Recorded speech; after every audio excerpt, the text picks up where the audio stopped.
안녕하세요. 최범입니다. 대전 와서 여기 또 계신 분들 만나서 반갑습니다.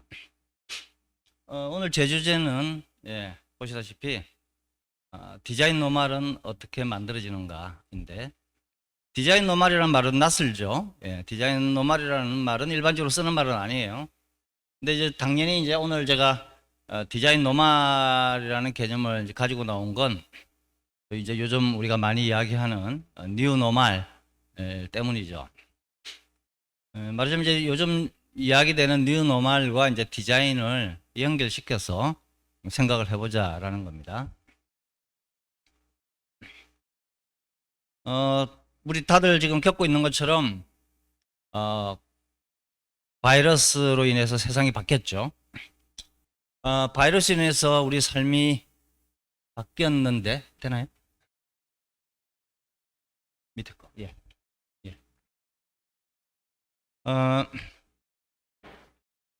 확실히 세상이 바뀌었죠. 무엇보다도 먼저 뭐 가장 분명하게 우리가 다 지금 마스크를 쓰고 있잖아요. 그죠? 우리 마스크 언제부터 썼죠? 1년 당연히 안 됐죠. 그죠? 몇 달 안 된 것 같아요. 언제부터 썼을까요? 한 5, 6월부터 썼나요? 그죠? 따져보면, 이제, 물론 올해가 이제 거의 또 다 가긴 했지만, 따져보면 우리가 마스크를 이렇게 일상적으로 사용하게 쓰게 된 거 얼마 안 돼요. 몇 달 안 됩니다. 반년도 안 되는 것 같은데요. 그런데, 뭐랄까요. 뭐 너무 자연스럽다고 할까요? 익숙하다고 할까? 너무 익숙해서 놀랍죠? 그죠? 몇 달 전만 해도 생각도 못했던 것들이, 상상하지 못했던 것들이 너무나 일반화되어서 너나 없이 다들 마스크 쓰는 모습을 보면, 저도 오늘 아침에 이제 서울에서 내려오면서 전철 속에서 사람들이 다 마스크 쓰고 있는 걸 보고 참 희한하다. 세상이란 이렇게 갑자기 바뀔 수도 있구나. 그리고 뭐 옛날 과거 역사 생각도 했고요. 옛날 사람들 이렇게 살았는데 또 어느 날 갑자기 바뀌어서 사람들이 이렇게 살기도 하고, 그리고 뭐 인간이 적응력이 뛰어난 동물이라고 하긴 하지만 너무 잘 적응하고 있다. 물론 이제 미국이나 외국같이 지금 적응을 잘 못하는 사람들도 있던데, 우리 한국인들은 너무 격변의 시대를 살아와서 그런지 제가 생각해도 너무 적응을 잘하는 것이 오히려 문제가 아닌가 생각이 들 정도로, 어쨌든 바뀐 세상에 참 우리가 잘 적응하고 있어요. 근데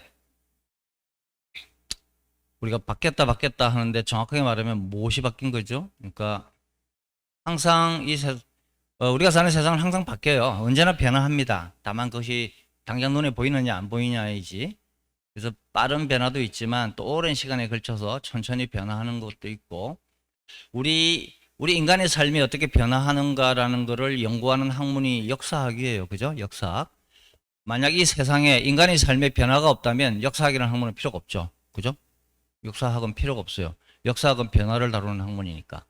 근데 또 재밌는 것은 인간의 삶이 지속성 없이 맨날 변하기만 한다면 그것도 또 문제예요. 그래서 정확하게 말하면 우리 삶은 변하는 것과 변하지 않는 걸로 이루어져 있어요. 모든 것이 다 변한다면 무엇이라고 말할 수도 없어요. 우리 개인의 정체성도, 제가 최범이라는 사람이라는 것은, 저는 올해 만 63세거든요. 태어나서 63년을 살았는데 계속 변했을 거 아니에요. 다 태어났을 때 아기 때의 저와 지금의 저는 모습이 전혀 다르죠. 지난 63년간 저는 계속 변해왔어요. 신체적으로나 또 정신적으로도. 뭐 정신적인 거는 눈에 잘 표가 안 나지만 그것도 굉장히 많이 변해왔어요. 근데 제 삶에서 변화만 존재한다면 저를 계속 최범이라는 동일한 사람으로 인식할 수 있을까요? 없죠. 계속 변했음에도 불구하고 저 사람은 계속 최범이야. 한 살 때도 최범이고 지금도 최범이야라고 계속 말할 수 있기 위해서는 변하지 않는 게 있어야 돼요. 그렇잖아요. 100% 바뀌면 그 사람을 동일한 사람이라고 볼 수가 없는 거예요. 그렇죠? 그러니까 변하지 않는 요소가 조금은 있어줘야 돼. 그래야지 우리가 그거를, 그 대상의 정체성을 인식할 수 있기 때문에. 그러니까 개인이든 사회든 결국 인간의 삶은 변하는 것과 변하지 않는 것의 결합으로 이루어져 있어요. 그러니까 이 세상은 변하기만 하는 것도 아니고 변하지 않기만 하는 것도 아니에요. 그 둘이 결합되어 있거든요. 그래서 변하는 것과 변하지 않는 것, 항상 그것이 같이 있죠. 그래서 역사라는 거, 역사학이라는 학문은 인간 삶에서 변하는 것과 변하지 않는 것 둘 다를 보아야 돼요. 그래 입체적으로 이해할 수 있어. 한 가지만 봐가지고는 알 수가 없죠. 근데 이제 문제는 변하는 것과 변하지 않는 것으로 이루어져 있다고는 하지만 이제 중요한 건 그거겠죠. 변하지 않는 것은 무엇인가? 즉 우리 인간의 삶에서 지속되는 것은 무엇인가? 100년 전, 1000년 전과 지금도 인간의 삶에서 동일한 게 있어요, 분명히. 그러나 또 변한 것도 있잖아요. 그래서 변한 것과 변하지 않는 것이 무엇이며 거기서 무엇이 더 중요한가? 이거를 이제 잘 살펴보는 게 대단히 중요하죠. 지금도 저는 마찬가지로 생각해요. 우리가 지금 이제 코로나 바이러스로 인해서 세상이 바뀌었다고 하지만 지금 뭐 이렇게 마스크를 쓴다든지 그다음에 이렇게 우리가 거리두기를 한다든지 이런 것들이 변하지만 그래도 요즘에 아침에 밥 먹고 나오고 차 타고 다니고 변하지 않는 것들도 있잖아요. 그러니까 우리가 너무 삶에서 변하는 것만 보면 삶을 전체적으로 이해할 수 없는 거예요. 또 변하는 것을 전혀 보지 못해도 이해할 수 없고요. 결국은 우리 삶에서 변하는 것과 변하지 않는 것을 함께 볼 수 있는 것, 입체적으로 볼 수 있는 눈, 또 그거를 균형 있고 조화 있게 보는 것이 대단히 필요한데 요즘은 너무 우리가 변화만을 강조하는 경향이 없지 않아 있습니다. 그래서 오늘 제 이야기는 우리가 변화 속에서 또 변하지 않는 것, 변하지 않는 것 속에서 변화를 통해서 또 이제 우리 전체 주제는 디자인이니까요. 디자인에서 그런 것들이 어떻게 나타나는가를 좀 말씀을 드려보겠습니다. 먼저 이제 노말이 오늘 키워드가 됐지만 지금 우리가 많이 사용하는 노말이라는 말은 이제 영어죠. 우리말로 하면 노말이라는 말은 그냥 정상 뭐 또는 어떤 기준, 규범 이런 뜻이에요. 그렇죠? 노말은 그냥 정상, 기준 이런 말입니다. 근데 비슷한 말들 이 노말이라는 말과 비슷한 말들도 많이 있어요. 예를 들면 이제 스탠다드, 그죠? 스탠다드. 보통 우리가 표준이라고 번역하죠. 그리고 조금 전에 이제 노말이라는 말은 사실 영어 norm에서 왔죠. norm, 그죠? N-O-R-M. norm이란 말이 규준, 규범 이런 말이에요. 그렇죠? 그래서 노말, 스탠다드는 대단히 좀 비슷한 말이라고 할 수 있습니다. 둘 다 기준, 표준 이런 뜻이니까요. 우리가 보통 이제 뭐 예를 들어 KS 마커라는 게 영어의 코리안 스탠다드잖아요.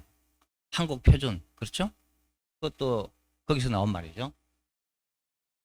그리고 또 우리가 이제 노말, 스탠다드 이런 말을 많이 쓰는데 이거와 함께 우리가 생각해야 되는 게 또 하나 더 있어요. 더 중요한 개념이 하나 더 있어요.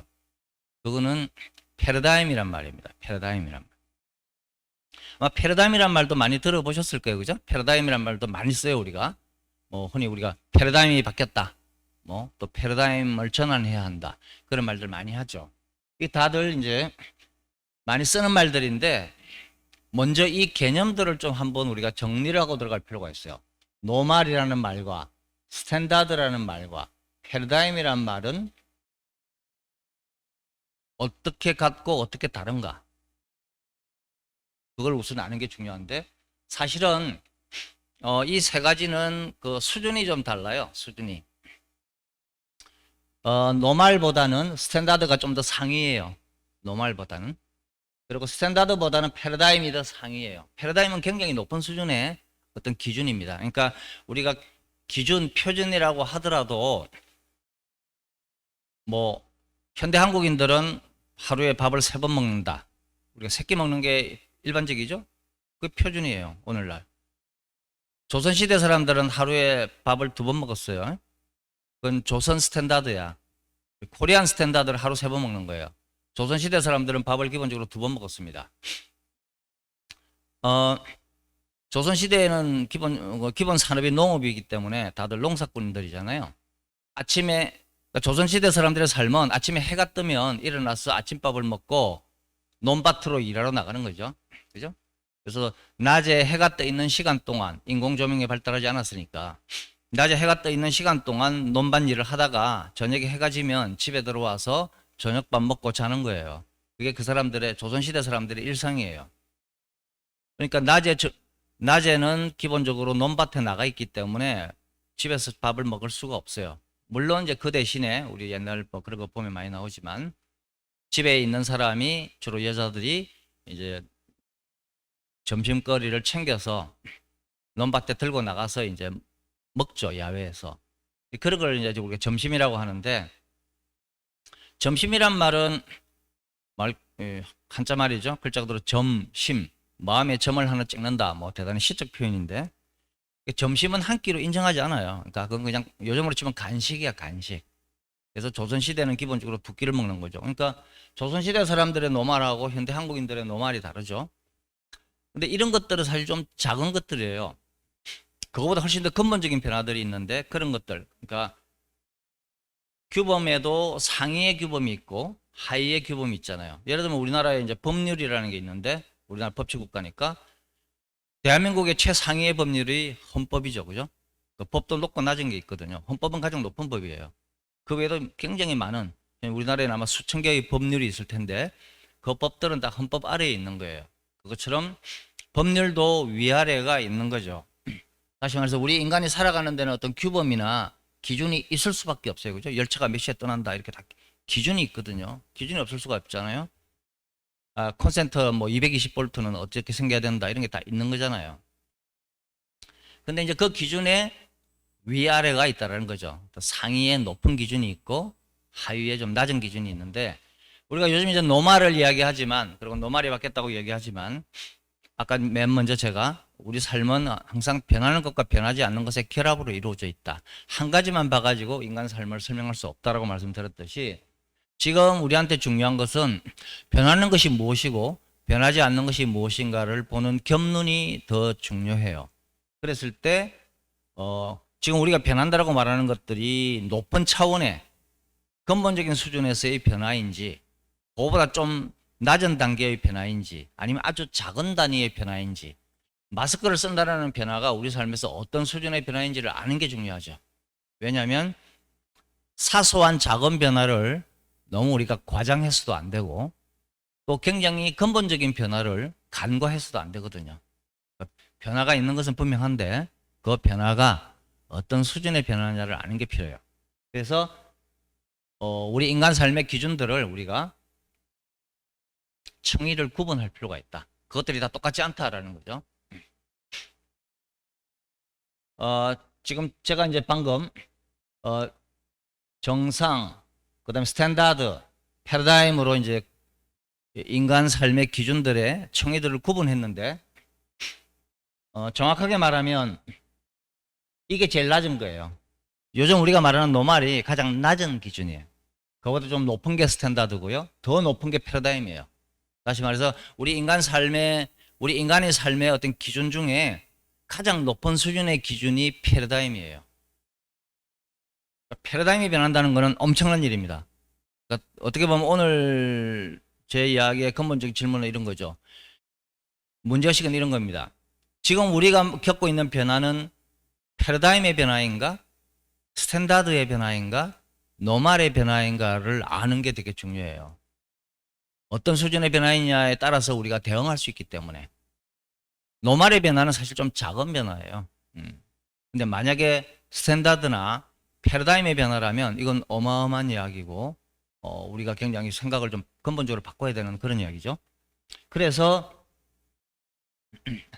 이것들을 큰 순서대로 다시 한번 얘기해 보겠습니다. 말씀드린 것처럼 우리 인간의 삶에서 가장 큰 규범이 패러다임이라는 겁니다. 패러다임은 적어도 우리가 세상 살아가면서 갖고 있는 우리들의 생각이나 행동들의 근본적인 틀을 규정하는 가장 커다란 기준이에요. 그걸 우리가 패러다임이라고 합니다. 패러다임이라는 말은 물론 영어고 패러다임의 말은 이제 그리스 말 파라데이그마에서 온 말인데 이 패러다임이라는 말을 우리가 사전에서 찾아보면 이렇게 돼 있어요. 어떤 한 시대 사람들의 견해나 사고를 근본적으로 규정하고 있는 테두리로서의 인식의 체계 또는 사물에 대한 이론적인 틀이나 체계를 의미한다. 그렇죠? 지금 읽은 대로 패러다임은 어느 한 시대 사람들의 사고방식을 결정하는 최상위의 틀이에요. 그러니까 지금 우리가 지금 같이 한 시대에 살고 있는 사람들인데 우리 다 다르죠, 개인이. 성별도 다르고 나이도 다르고 뭐 여러 가지 지적 수준도 다 다를 거예요. 그럼에도 불구하고 우리 모두가 따를 수밖에 없는, 또 우리 모두가 공유하고 있는 어떤 틀이 있는 거예요. 틀. 예를 들어서 뭐 남녀 평등 이런 거. 우리 현실적으로 남녀가 평등하지 않아요. 그렇지만 오늘날 한국 5천만 명의 한국 사람에게 남녀가 평등해야 합니까? 아니어야 됩니까? 하고 물어보면 당연히 평등해야 된다라고 말해요. 그게 우리가 공유하고 있는 거예요.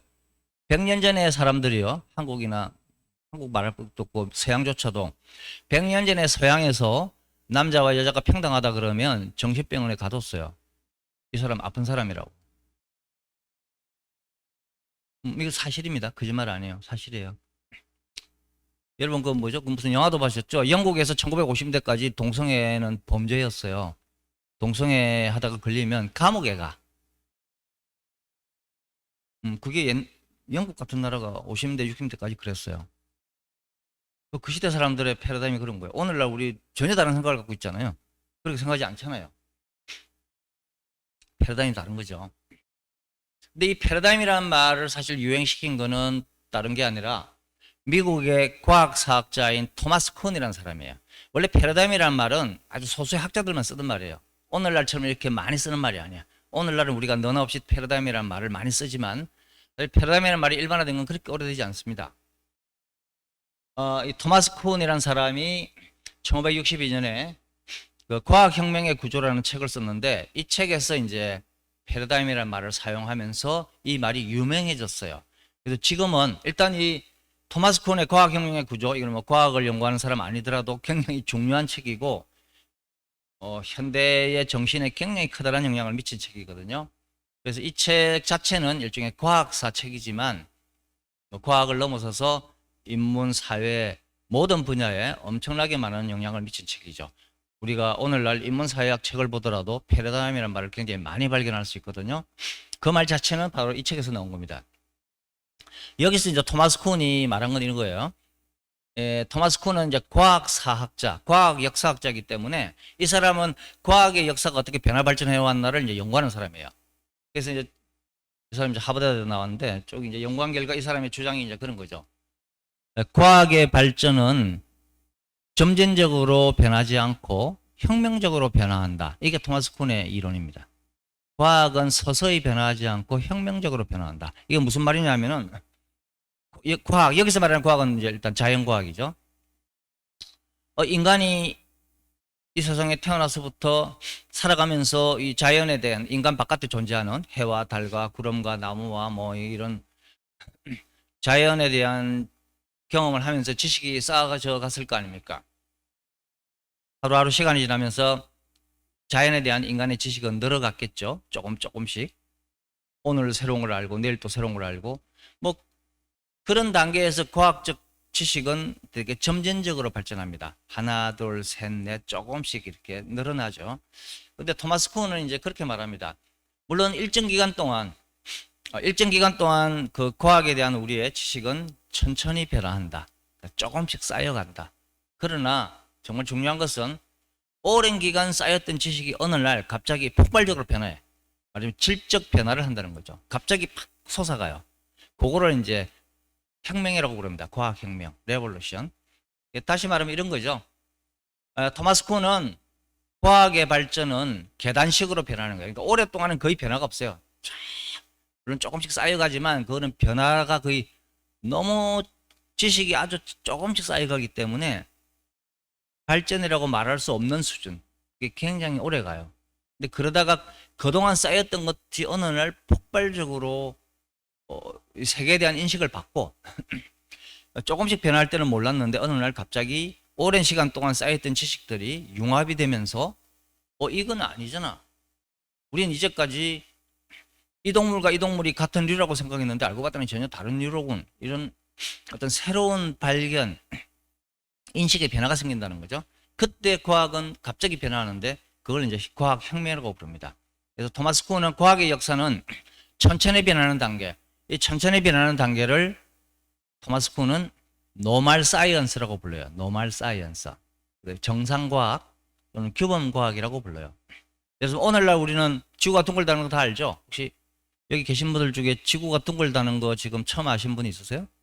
알죠? 다 지구가 둥글다는 거 다 알죠? 이거 오늘날 노멀 사이언스예요.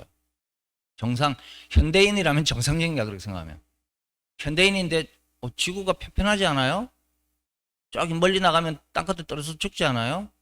라고 생각하는 사람은 조선시대로 가셔야 되는 거지. 그런 생각을 하는 사람은 비정상적 사고방식이에요. 오늘날 지구가 둥글다는 사실이 정상이에요. 이런 거를 노멀 사이언스라고 합니다. 정상과학. 그런데 쿤에 따르면 이게 영원하라는 법은 없는 거예요. 우리가 볼 때는 지구가 둥글다는 사실은 너무나 자명해서 그렇지 않을 가능성을 생각하기 힘들어. 근데 토마스 쿤에 의하면 그래, 원래 과학의 역사를 보면 수천 년간 사람들은 자기들이 믿고 있는 것을 너무 당연하게 생각했어. 그런데 어느 날 바뀌는 수가 있어. 그때는 야, 어떻게 우리가 그런 생각을 했었지? 이라고 생각될 정도로 변화를 겪게 된다는 거예요. 그래서 과학의 역사는 노멀 사이언스 레볼루션으로 간다. 계단식으로 변한다. 이게 이제 토마스 쿤의 주장입니다. 토마스 쿤의 이런 이론은 기존의 과학 연구에 아주 혁명적이었어요. 그 이전까지 사람들은 과학 지식은 조금씩 이렇게 쌓여서 이렇게 쭉 이렇게 경사로처럼 간다고 생각했거든요. 그렇게 발전한다고 생각했는데 토마스 쿤은 노 계단식이야. 팍팍팍팍 이렇게 형성한다라고 봤죠. 뭐 가장 대표적인 잘 아는 예가 바로 조금 전에도 얘기했지만 천동설과 지동설이에요. 그렇죠? 옛날 사람들은 지구가 우주의 중심이고 태양이 지구 바깥으로 돈다고 생각했습니다. 그게 그 당시에 노멀 사이언스예요. 오늘 아시다시피 우리가 15, 16세기에 그런 여러 가지 지리상의 새로운 과학적인 발견들, 그렇죠? 통해서 어떻습니까? 코페르니쿠스라든지 갈릴레오 같은 사람에 의해서 태양이 지구 주위를 도는 게 아니라 정반대로 지구가 태양 주위를 돈다라는 사실을 발견하게 되잖아요. 오늘날 그게 노멀 사이언스예요. 우리는 다들 지동설, 지구가 돈다는 사실을 오늘날 다들 알고 있죠. 그렇죠? 그래서 토마스 쿤은 봐라. 이런 게 과학이 혁명적으로 바뀌는 거야. 물론 이제 하나의 노멀 사이언스가 혁명이 이루어지려면 굉장히 많은 과정이 이제 필요하고요.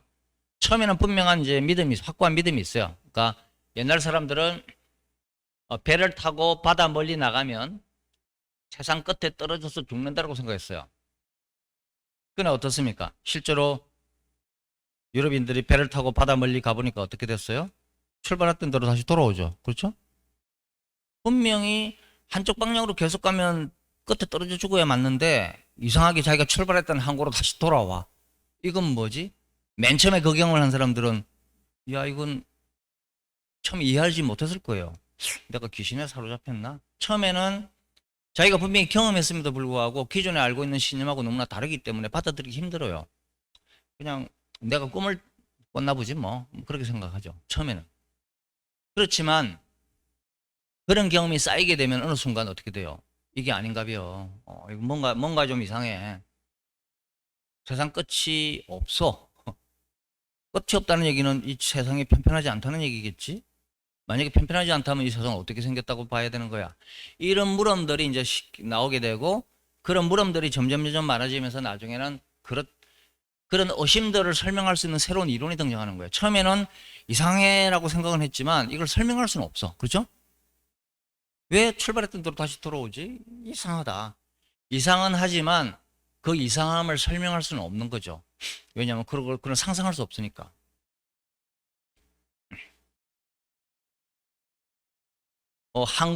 항구를 떠난 배가 멀리 가면 수평선 너머로 이렇게 점점 작아지겠죠. 그죠?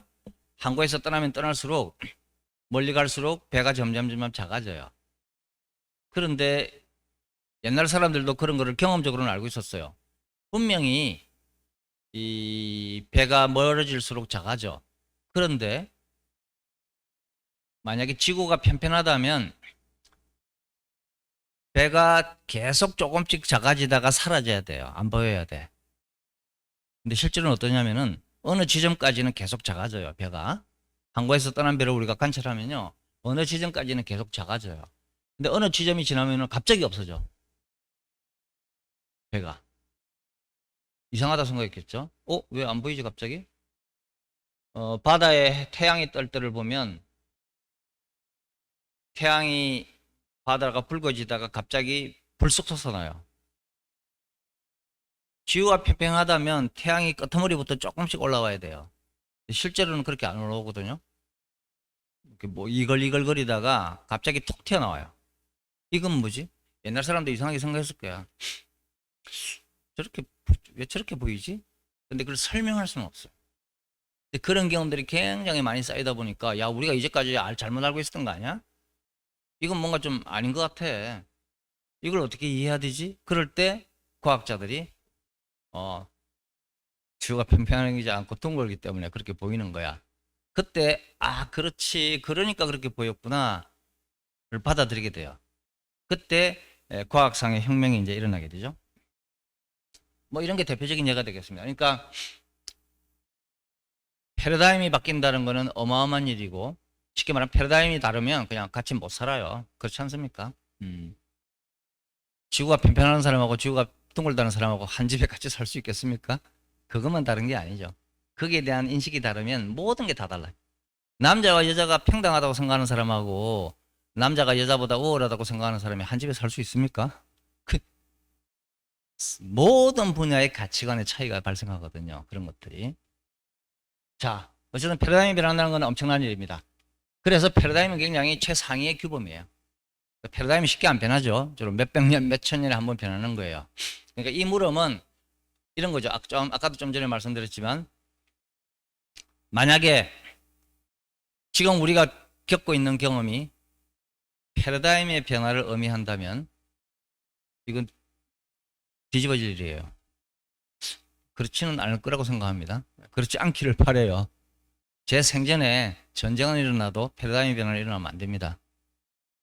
제가 앞으로 얼마나 살겠습니까? 이 남은 기간 동안 제가 60여 년간에 믿고 있던 이 세계관이 붕괴된다면 그건 죽음보다 더한 혼란을 가져올 거예요. 그렇죠? 패러다임의 변화는 함부로 얘기할 건 아니에요. 그러나 어쨌든 최상위의 규범으로 패러다임이 있다는 사실 우리가 알아야 돼요. 자, 패러다임이 있지만 그보다 낮은 단계 얘기할게요. 패러다임보다 낮은 게 사실 표준이에요. 표준은 어떤 동일한 패러다임을 공유하는 집단들 내에서 사회적 합의를 통해서 이루어진 규격이 스탠다드예요. 그렇죠? 뭐 대표적인 게 태양력 같은 거죠. 태양력. 1년이 12달이다. 자연에는 1년이 12달이라는 표시가 없어요. 우리가 12달로 합의한 거예요. 1년을 12달로 보자고. 365일이라고. 자연은 12달이 존재하지 않습니다.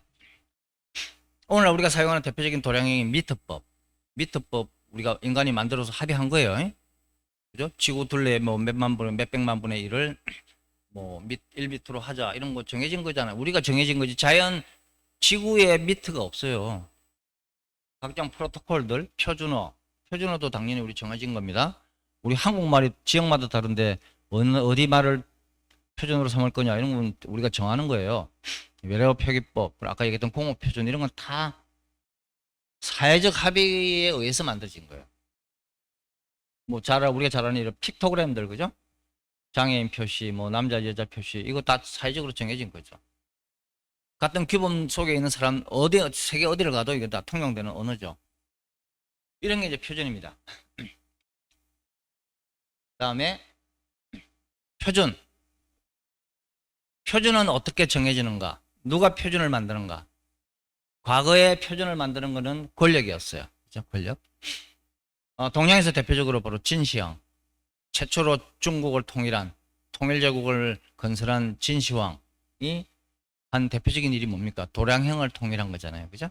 예전에 중국은 그 넓은 지역마다 도량행이 다 달라요. 길이를 재는 단위, 부피를 재는 단위가 다 다르거든요. 이거를 통일해야지 하나의 나라가 될 거 아닙니까? 여기에는 뭐 이게 한 대인데 저쪽은 저게 한 대고 이러면 안 되는 거죠. 그래서 진시황이 한 가장 중요한 일은 도량행의 통일. 제국에서는 당연히 있는 거죠. 그리고 예전에는 글자도 달랐습니다. 중국의 한자가 지역마다 다 달라. 예를 들어서 매산자를 이렇게 쓰는데 어디에서는 산자를 저렇게 쓰고 여기는 또 산자를 다르게 써. 당연히 문자 통일해야 되고요. 진시황이 했던 중요한 또 통일 중에 하나가 수레바퀴의 축 길이를 통일하죠.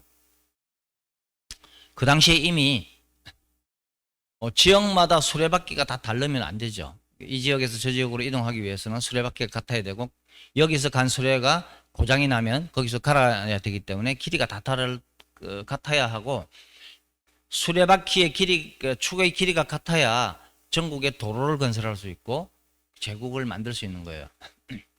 그러니까 가장 먼저 한 것이 그런 거죠. 유럽에서는 로마 제국이 이제 그런 걸 했지만 18세기 말에 우리나라에 이제 북학파라고 있었죠. 실학파 중에 당시 박제가가 쓴 북학기를 보면 그런 내용이 나와요. 18세기 말에 18세기 말 19세기 초에 박제가가 쓴 북학기를 보면 박제가는 이제 당시에 중국 청나라를 자주 왕래하면서 청나라의 선진적인 문물을 우리 조선도 도입해야 된다. 이제 그런 주장을 한 책이 그 북학이라는 책입니다. 거기 보면 이런 내용이 나옵니다. 중국은 어디를 가더라도 수레가 발달돼 있고 수레의 크기가 통일돼 있다. 어느 지역을 가더라도 똑같은 수레바퀴의 크기, 수레가 고장나면 갈아 끼울 수 있다. 근데 우리 조선은 아직도 물건을 나를 때 남자는 짊어지고 여자는 머리에 이고 다니니 수레가 발달하지 않아서 우리 조선은 낙후되어 있다. 우리도 빨리 중국처럼 수레를 갖다가 만들고 도로를 닦아서 산업을 발전시켜야 된다. 이런 얘기를 18세기, 19세기 하고 있어요. 중국이 2000년 전에 이미 수레가 보편화되어 있었거든요. 조선은 19세기까지 수레라는 게 거의 없었어요.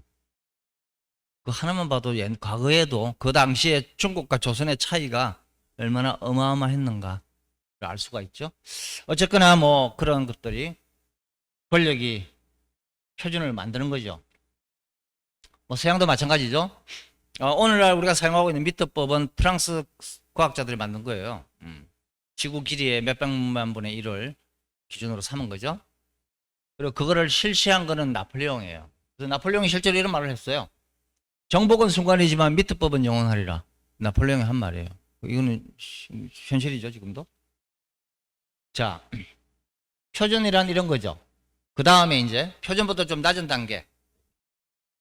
지금 우리가 이제 패러다임, 우리 인간 삶에서 가장 높은 수준의 기준으로 패러다임을 얘기했습니다. 그 패러다임보다 낮은 게 표준이에요. 표준은 그 패러다임 속에 있는 하나의 하위 기준이야. 근데 그거보다 또 조금 더 낮은 게 있는데, 그 낮다기보다는 조금 성격이 다르지만 노말이 있어요. 노말. 지금 우리가 얘기하는 노말. 노말은 뭐냐? 노말은 우리말로 정상이잖아요. 반대말은 비정상, 에버노말. 그러니까 노말이라는 말은 정상이란 말이기 때문에 정상은 무엇이 정상이냐 아니냐라는 거는 기준이 있어야 될 거 아니에요. 그죠? 기준이 있어야 정상이다 아니라고 말할 수 있는 거잖아. 그죠? 그 기준은 뭐예요? 표준이죠. 스탠다드. 그러니까 스탠다드가 있어야 그 스탠다드에 맞으면 정상이고 스탠다드에 맞지 않으면 비정상인 거예요. 그렇죠? 결국 지금 우리가 뉴노멀을 이야기하는데 뉴노멀을 그러니까 지금 우리가 요즘 뉴노멀 이야기만 열심히 하는데 사실은 뉴노멀이 뭐야? 라고 부르려면 어찌해야 됩니까? 무엇이 노멀인가 아닌가를 가르는 기준, 표준이 뭔지를 먼저 물어봐야 돼요. 무슨 표준인데? 뭐가 기준인데? 무엇을 표준으로 삼냐에 따라서 동일한 행위가 정상일 수도 있고 비정상일 수도 있잖아요. 그렇죠? 맞습니다. 정말 요즘에 이제 바이러스 때문에 학생들이 등교도 안 하는 경우도 많아서 달라지지만 예를 들면 뭐 바이러스 이전을 기준으로 얘기할 때 미국에서는 낮 시간에 즉 학교가 수업을 하는 시간에 취학 아동이 길에 돌아다니면 경찰이 잡아가요. 왜냐면 걔는 지금 여기 있으면 안 되는 거기 때문에 그 아이는 학교에 있어야 맞는 거예요. 그렇죠? 우리나라는 아이들이 낮 시간에 돌아다녀도 잡아가지는 않죠. 근데 어쨌든 기준이 뭐냐에 따라서 달라지는 거죠. 근데 어쨌든 지금 우리는 바이러스가 바꾼 세상에 살고 있고 그것을 뉴노멀이라고 말합니다. 그러나 저는 이제 좀 더 근본적인 질문들을 이제 할 필요가 있다. 물론 서양에서는 이제 이런 뭐 정상에 대한 논의들이 많이 있고 특히 이제 뭐 미셸 푸코 같은 철학자들은 이거 이제 광기 우리가 미쳤다는 것이 무엇이냐? 우리가 미친 사람과 미치지 않은 사람, 즉 정신병자와 정상인의 기준이 뭐냐? 그런 것들은 결국 근대 의학이라고 하는 것이 그 기준을 만들어내는 것이다.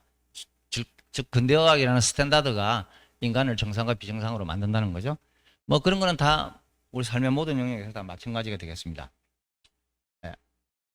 기본 개념 설명을 좀 많이 하다 보니까 늘어졌는데 좀 빨리 진행을 하겠습니다. 자, 이제 노말의 개념에 대해서 잘 이해되셨죠? 오늘 제 이야기는 이제 디자인 노말인데, 자, 노말이 그런 거라면 디자인에도 노말이 있는가? 있죠. 디자인에도 노말이 있다. 저는 이제 그 얘기를 하는 거예요. 그럼 디자인의 노말이라는 건 어떤 거지? 여러 가지 있을 수 있어요. 디자인 노말도 여러 가지가 있을 수 있는데, 역시 중요한 거는 이제 현대 디자인에서 커다란 노말을 일단 얘기해 보죠. 어쩌면 패러다임이라고 말해야 될지도 몰라요. 우리가 20세기 이후 현대 디자인에서 디자인 노말은 크게 두 가지를 들 수 있습니다. 하나가 이제 소위 우리가 모던 디자인이라고 부르는 거고, 또 하나가 포스트 모던 디자인이라고 부르는 거예요. 아마 다들 들어는 보셨을 거예요. 모던 디자인, 포스트 모던 디자인. 이 둘은 디자인 패러다임이기도 하고 또 디자인 노말이기도 합니다. 우리 디자인 역사를 뭐 그 긴 디자인 역사를 자세히 설명할 시간은 없지만 서양에서 이제 모던 디자인이 20세기에 들어와서 등장하는데 모던 디자인이 등장하기 이전에 이제 우리가 디자인 패러다임을 주로 장식 미술이라고 불러요. 장식 미술. 장식 미술은 디자인의 주된 문법이 장식이라고 하는 그런 조형 언어를 사용하는 거예요. 근데 모던 디자인은 이제 그런 거로부터 벗어나서 소위 합리주의에 기반한 새로운 조형적 규범을 추구하는 게 이제 모던 디자인이라고 부르는 겁니다.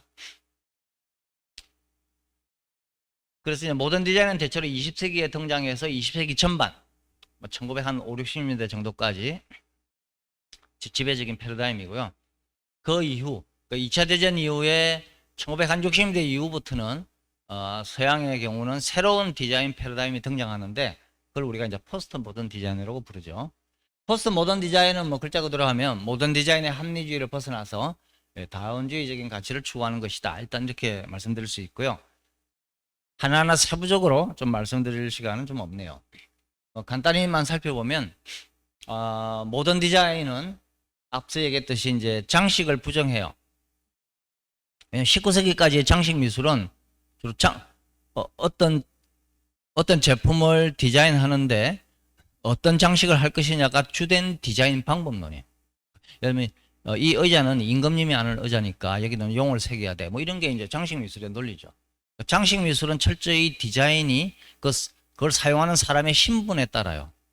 그러니까 전통적인 신분 사회의 디자인이겠죠. 즉 장식이란 건 결국 그 신분을 드러내주는 하나의 상징이기 때문에. 그런데 현대 디자인에 오면 이런 장식을 반대해요. 왜냐하면 장식은 그런 신분 사회의 상징이기도 하고 비민주적인 것이기도 하고 또 무엇보다도 산업 생산에 적절하지 않죠. 어떤 20세기의 모던 디자인은 현대의 민주주의 사회와 즉 인간은 모두 평등해. 그 임금님 앉는 의자랑 백성이 앉는 의자가 따로 있으면 안 돼. 그거를 구분해주는 전통적인 장식을 그래서 거부하는 거죠. 그런 것도 있고 또 어쨌든 장식이 되면 생산 과정, 근대적인 생산 과정에서 뭐 물건을 만들어놨는데 거기에 장식을 한다 그러면 그런 불필요한 공정의 낭비이기도 하고 여러 가지 이제 노동의 과잉 이런 문제들이 있죠. 그래서 모던 디자인은 장식을 부정합니다. 그래서 대체로 반장식주의적인 경향을 갖고요. 그리고 그거는 뭐 다시 말하면 합리주의. 디자인을 하는 과정과 생산의 과정들은 당연히 기계적이거나 조형적으로도 합리적이어야 돼요. 거기에 맞는 뭐 이거는 이제 우리가 유명한 그 모던 디자인의 대표격이 이제 독일의 바우하우스라는 학교죠, 그죠? 지난해가 바우하우스 그 100주년이었어요. 바우하우스 같은 경우 보면 아무런 장식이 없어요, 건물에. 이런 글자 보세요. 글자도 아무런 장식체가 없죠. 옛날 글자 같으면 막 이런데 막 이런 거 쉐리프라고 하죠. 막 그런 거 있었을 거야, 아마도. 심플하게 이렇게 디자인하는 것이 이제 모던 디자인의 방법입니다. 그럼 모던 디자인은 또 이상주의, 어떤 유토피아주의를 추구해요. 왜냐하면 인간이 합리적으로 디자인된 환경 속에서 살아가면 인간이 발전, 진보할 것이다. 그러면 언젠가는 이 세계가 완벽해질 것이라는 그런 다분히 좀 낭만적이라면 낭만적인데 그런 이상주의적인 사고방식을 갖고 있었고요. 이게 모던 디자인의 특징이라면 그 다음에 이제 포스트 모던 디자인. 포스트 모던 디자인은 앞서 얘기했듯이 이런 모던 디자인이 합리적이긴 한데 과연 우리 인간이 사물과 제품에서 우리가 추구하는 것이 반드시 합리적일까? 우리 다양한 인간들은 다양한 감정과 취향을 가지고 있고 디자인은 우리의 다양한 감정, 심지어는 욕망 이런 것까지도 만족시켜 주는 것이어야 되지 않는가라는 그런 새로운 사상이 생겨나게 되죠. 그래서 포스트 모던 디자인은 좀 다원주의 여러 가지 가치를 추구해요. 앞서 얘기했던 모던 디자인은 쉽게 말하면 디자인에 정답이 있다고 보는 거예요. 가장 완벽한 의자는 이렇게 생겨야 돼 라고 생각하는 거죠. 그럼 포스트 모던 디자인은 정답이 없어. 너가 좋아하는 디자인과 내가 좋아하는 디자인은 다를 수 있고 남성을 위한 디자인과 여성을 위한 디자인은 다를 수가 있어 라고 생각하는 거죠. 그래서 다원주의적인 가치관을 포스트 모던 디자인은 추구합니다. 그리고 포스트 모던 디자인은 되게 역사주의, 즉 과거의 전통을 가져오는 것을 그립게 하지 않아요. 앞서 얘기했지 모던 디자인은 되게 전통을 부정합니다. 전통, 옛날 거 그러면 귀족적인 거, 과잉 장식, 시대에 뒤떨어진 것. 모던 디자인은 전통을 되게 부정적으로 봅니다. 그에 비해서 이제 포스트 모던 디자인은 왜 안 돼? 지금 63세인 저에게는 20대의 저도 지금 들어있는 거예요. 제 사고방식이 그게 63세로만 이루어져 있지 않아요. 40대의 기억도 있고, 제 5살 때 추억도 있어. 즉, 한 인간에게도 정체성이 공시적이에요. 과거의 자기의 역사였던 그런 경험들이 이게 다 축적되어 있거든요. 그 전체가 지금 저라는 한 명의 사람이란 말이에요. 그러니까 오늘날 우리 사회라고 하는 것은 지금 현재로만 이루어져 있지 않아요. 몇십 년, 몇백 년 전의 기억들, 그 시대의 건축물도 지금도 남아있고 그런 것들이 중층적으로 이루어져 있죠. 그래서 포스트 모더니즘은 역사를 받아들여요. 현대적인 건물 옆에 기와집이 있을 수 있는 거지. 그런 시간을 건너뛰어서 함께 공존하는 게 우리의 삶이고 그거는 하나도 이상한 게 아니야. 그것이 오히려 자연스러운 거야. 그런 거죠. 그리고 또 포스트 모던 디자인 특징 중에 하나는 대중주의예요. 앞서 얘기했던 모던 디자인은 대단히 엘리트주의적입니다. 왜냐하면 디자인의 정답이라는 게 있고 그리고 그 디자인의 정답을 아는 사람은 디자이너야.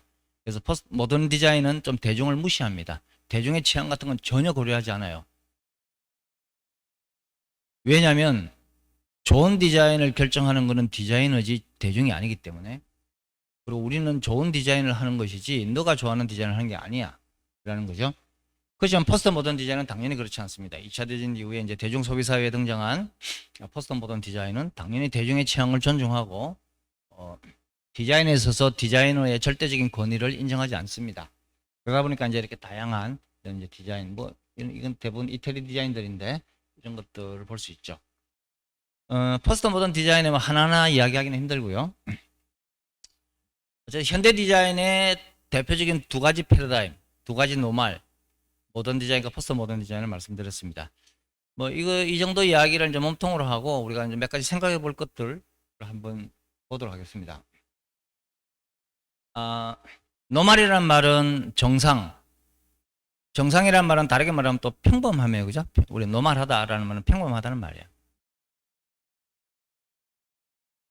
자, 그러면 우리가 디자인의 가치에 있어서 평범한 디자인이 좋을까요? 비범한 디자인이 좋을까요? 여러분들 어떤 거 좋아하세요? 그냥 수수한 디자인이 좋습니까? 튀는 디자인이 좋습니까? 그것도 사람마다 개인의 취향일 수 있어요. 이런 건 우리 디자인에서 근본적인 질문 중에 하나거든요. 예를 들어 대표적으로 이제 일본의 미학자 민해 운동을 일으켰던 야나기 무니오시의 민해론.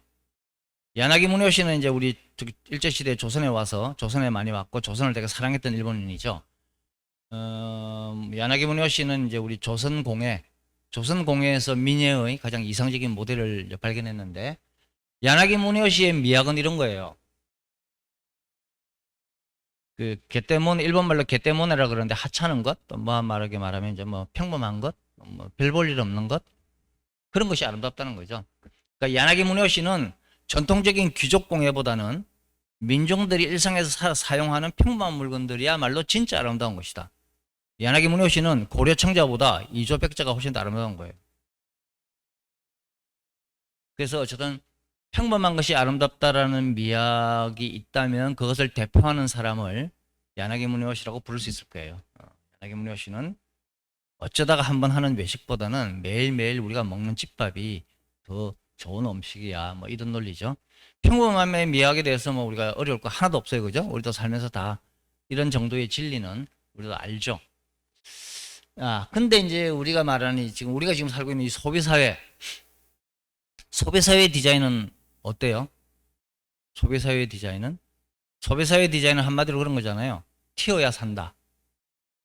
평범한 디자인을 하면 팔리질 않아요. 어쨌든 우리가 살고 있는 현대 소비사회에서, 자본주의 사회에서 디자인이라는 건 뭡니까? 디자인의 상업적인 이유는 명백한 거잖아요.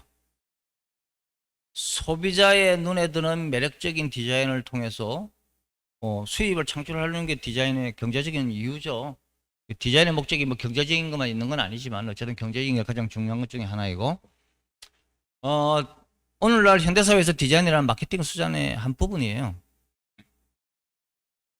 이런 사회에서 디자인의 기능이란 비범함을 추구할 수밖에 없죠. 그렇죠?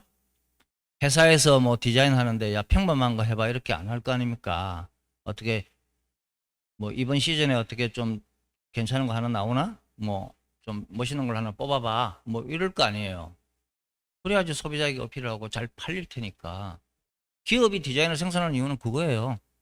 소비자의 눈에 들어서 잘 팔리도록 하는 게 디자인의 목적이죠. 당연히 현대 소비사회 디자인은 비범함을 추구합니다. 평범한 건 안 돼요. 엑스트라 오디너리한 걸 추구하죠. 뭐 유명한 뭐 1950년대 미국의 자동차 디자인.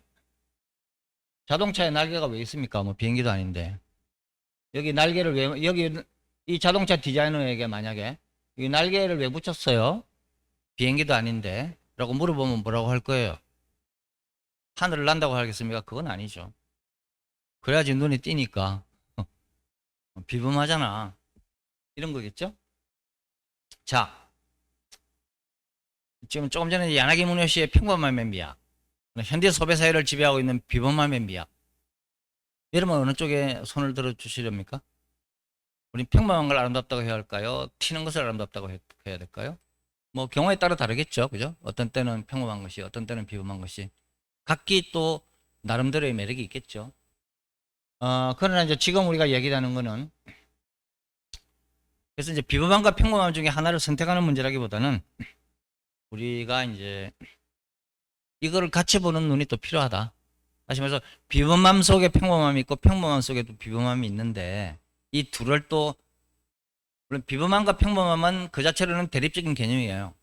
대립적인 개념이지만 이거를 너무 대립적으로만 또 볼 필요는 없다. 이거를 또 같이 융합해서 볼 수는 없을까?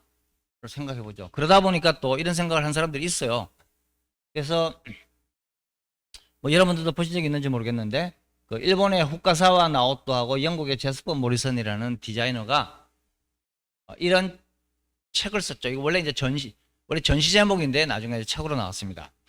이 두 사람이 슈퍼노말이라는 책을 썼어요.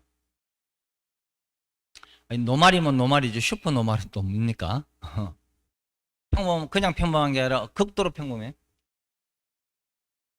이 사람들 얘기는 이거예요. 만약 언젠가 디자인이 평범한 것이 된다면 멋지지 않을까?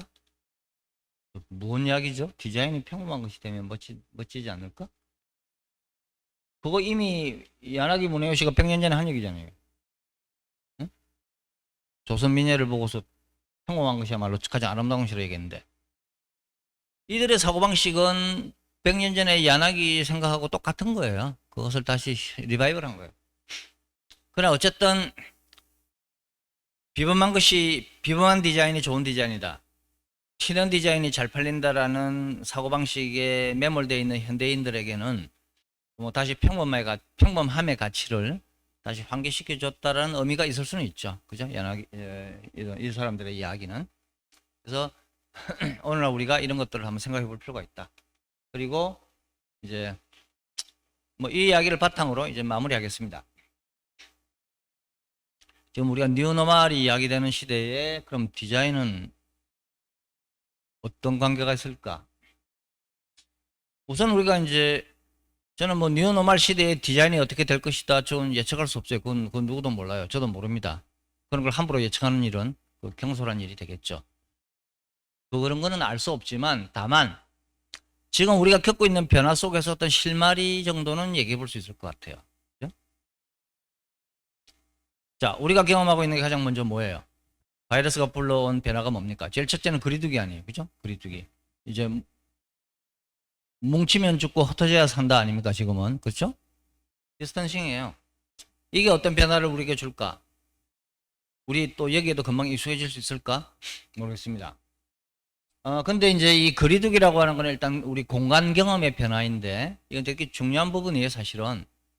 뭐 이러한 거리두기가 금방 우리 삶을 금방 바꾸지는 않을지라도 오랜 기간에 걸쳐서 우리 삶에 영향을 줄 수 있는 대단히 중요한 요소예요. 왜냐하면은 뭐 예를 들어서 이제 철학자 칸트 같은 경우는 시간과 공간은 우리 인간 감성의 선언적 형식이라고 얘기했거든요. 무슨 얘기냐면은 그냥 우리가 이 세상을 사는데 가장 기본적인 범주가 시간, 공간이에요.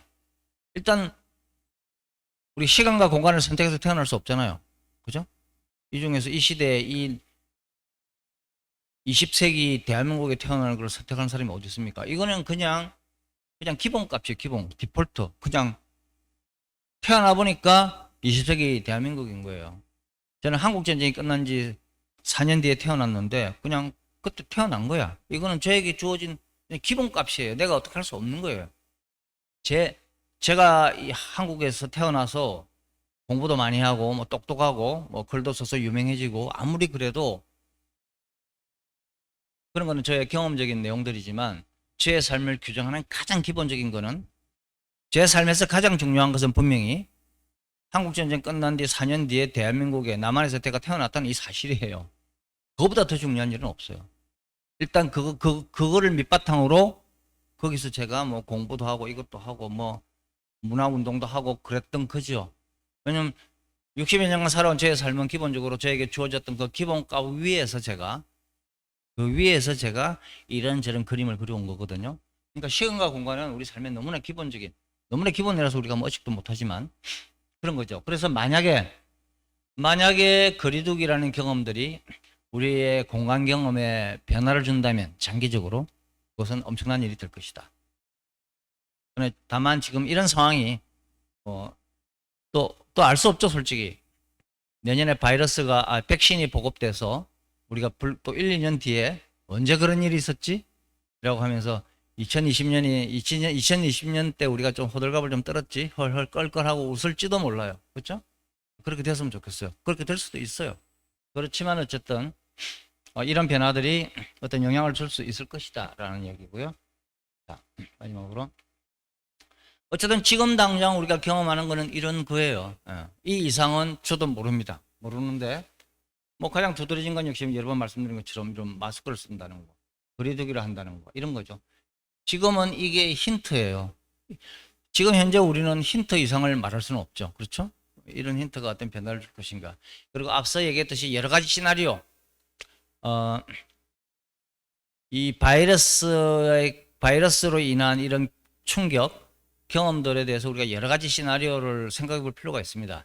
일단은 이런 것들이 되게 장기화되거나 계속 한 번이 아니라 여러 번 반복되면서 오랜 시간 속에서 우리가 바이러스 지배하에서 살아가게 된다고 하면은 그거는 분명히 지동설과 천동설의 변화만큼이나 커다란 패러다임의 변화를 가져올 거예요.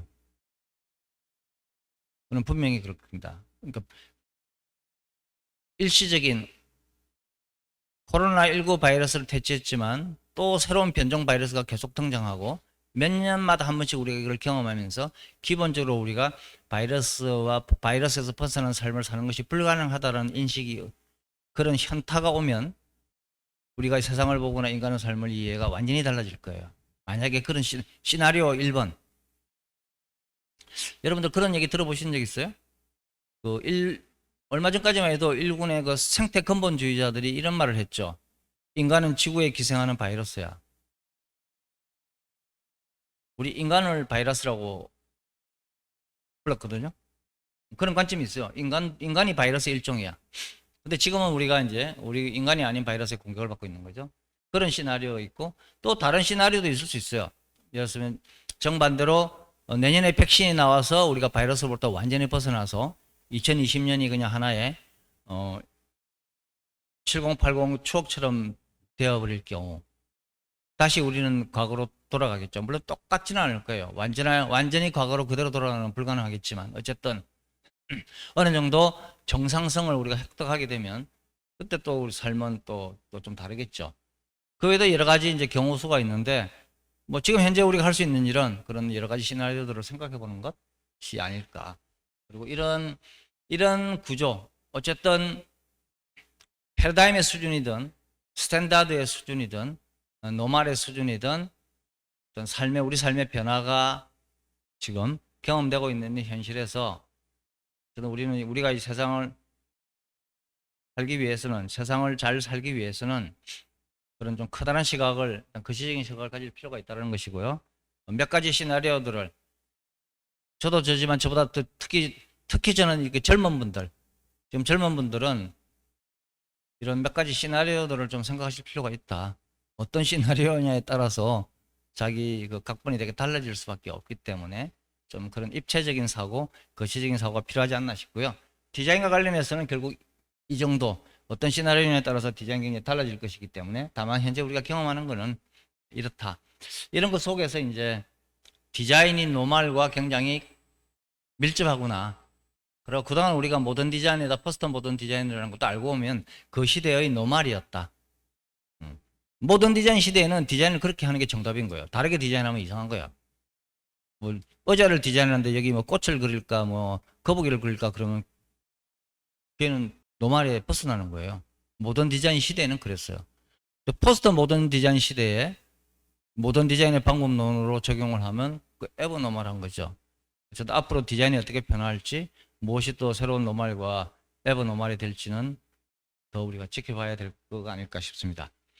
시간이 이제 다 됐죠. 제 얘기는 이걸로 일단 마무리하도록 하겠습니다. 네, 감사합니다.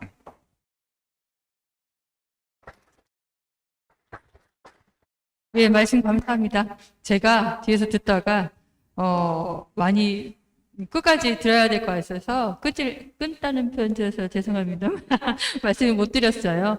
예, 지금까지 저희 그 최범 소장님께서 말씀을 주셨는데요. 혹시 궁금하시거나, 예, 좀 여쭤보실 말씀, 문의 주실 말씀 혹시 있으실까요? 질문 받겠습니다. 네, 질문 있으면 해주세요. 네. 아무거나. 제가 한 가지 좀 질문 드려도 될까요? 다른 분 있으실까요? 네. 예. 아니, 먼저. 저는 이제 그 최범 소장님을 그동안 이제 뵀을 때, 네, 디자이너 쪽에 그 전문으로 계셨고, 오랫동안 활동하셨는데, 디자이너라는 이미지도 있지만, 어떻게 보면 인문학자라는 이미지가 저한테는 강해요. 그래서 그 전에 우리 소장님께서 어떤 분야에 집중적으로 연구를 해주셨고, 이런 부분 간단히 소개 말씀 주셔도 될까요? 소장님? 저요? 예. 뭐 혹시 제 글이나 뭐 책을 읽으신 분은 뭐 잘 아시겠지만 저는 이제 원래 대학에서는 산업 디자인을 전공했어요. 산업 디자인을 전공했는데 그 다음에 이제 대학원에서 제가 미학을 공부했거든요. 그러니까 대학에서는 디자인을 전공하고 대학원에서는 제가 인문학을 했어요. 그래서 말씀 좀 전공을 바꿨다면 바꿨는데 뭐 나중에 저 나름대로 이제 디자인과 인문학을 이제 저 나름대로 융합을 시켜서 그래서 이제 저는 디자인 전공했지만 저는 한 번도 디자인의 길을 간 적은 없고요. 저는 이제 계속 디자인 이론가, 디자인 평론가로 디자인에 대한 이제 그런 글쓰기를 하면서 지금 활동하고 있죠. 뭐 평론집 뭐 여러 권 냈고 여기저기 글을 쓰고 있습니다. 그 정도 간단하게.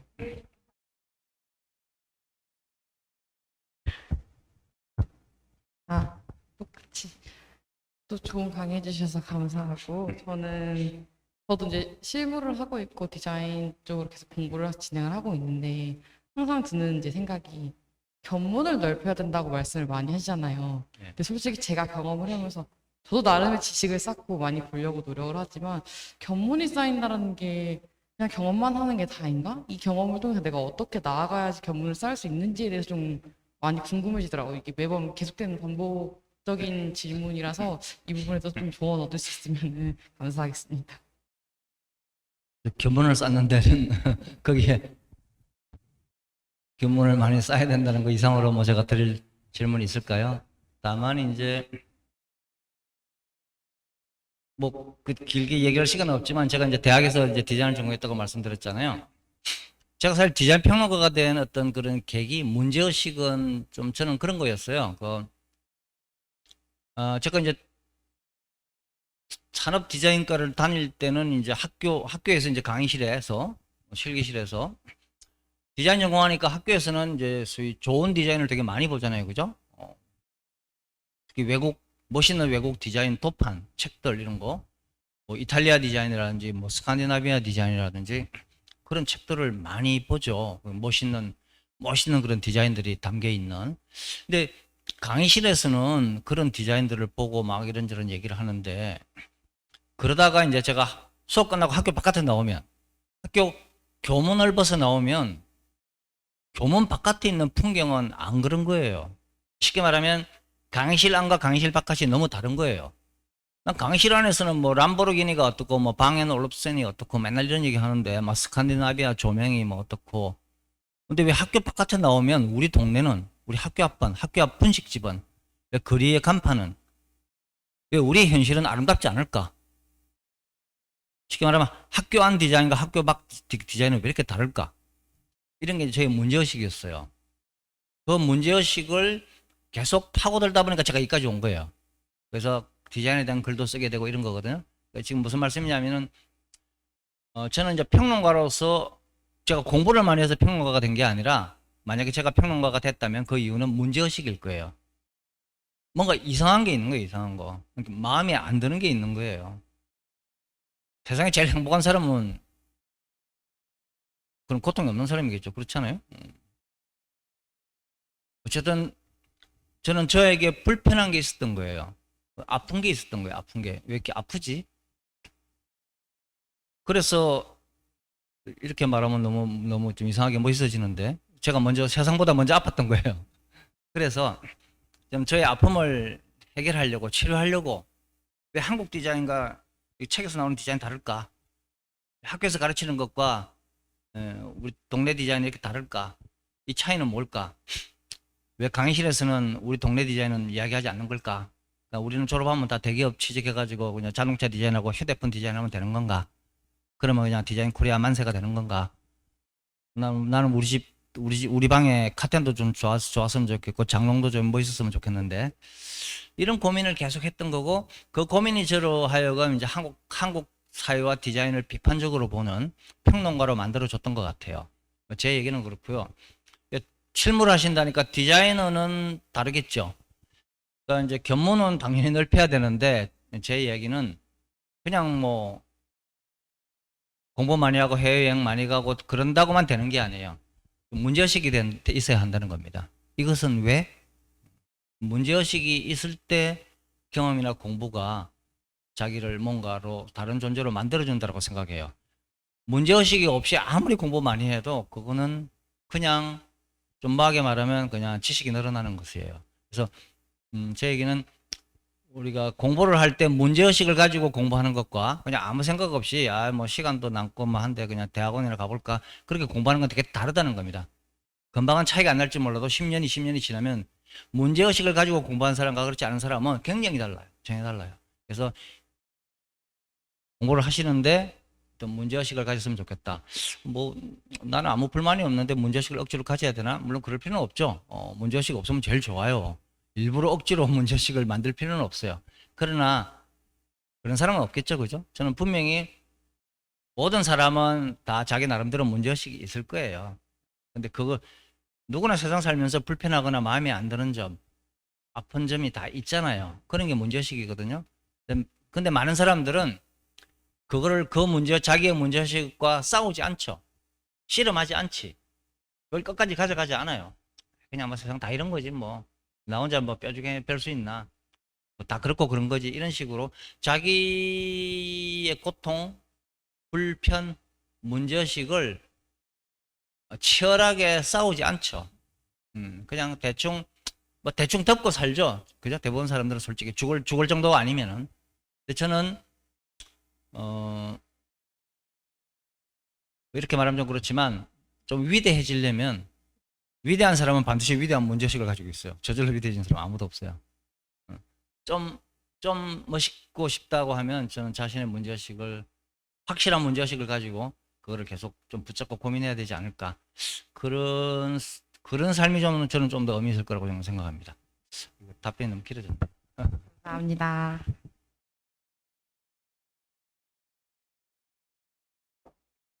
예, 말씀 감사합니다. 혹시 다른 분들 또 질문 주실 거 있으실까요? 저는 오늘 소장님께서 주신 말씀 중에서 나는 그 시대보다 먼저 아팠다라는 세상보다 먼저 아팠다라는 말이 오늘 가장 그 기관되는 말로 제가 얘기해놓고도 좀 오글거리네요. 제가 오늘 너무 좋은 말씀 얻은 것 같습니다. 예, 다른 분들 더 질문 없으시면 저희 그 소장님 강연은 여기까지 마치는 걸로 하겠고요. 큰 박수 부탁드리겠습니다. 감사합니다. 네.